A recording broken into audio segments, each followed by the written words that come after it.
এই বাড়ির সবাই তোমার সাথে ষড়যন্ত্র করছে? ওই বস্ত্রটা নিজে মায়েরে বাড়ি করে দিছে, কারণ তোরে বিয়া করা ছাড়া বস্ত্রটার হাতে কোনো উপায় নেই। বন্ধুরা, আপনি কি কখনো দেখেছেন যে এক মুহূর্তে সবকিছু পাল্টে যেতে পারে? বৎসর নাটকের 15তম পর্ব ঠিক এমন এক চমক নিয়ে আসছে। 14তম পর্বে আমরা দেখেছি জামালের ঢাকা যাওয়া আর মায়ার জীবনে কঠিন সময়, কিন্তু এবার 15তম পর্বে অপেক্ষা করছে বড় মোড়। সবচেয়ে বড় প্রশ্ন, জামালের সার্জারি কি সফল হবে? নতুন রূপে ফিরে এসে কি সে নিজের হারানো আত্মবিশ্বাস ফিরে পাবে?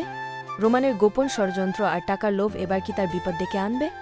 জামাল সুস্থ হয়ে ফিরে এলে সব সত্য সামনে আসবে। মাজাকে বাড়ি থেকে অপমান করে বের করে দেওয়ার বিষয়টিও এবার মোড় নিতে চলেছে। জামাল কি চুপ থাকবে, নাকি নিজেই সবকিছুর জবাব দেবে? আপনার ধারণা কি, কার ভাগ্য বদলাবে?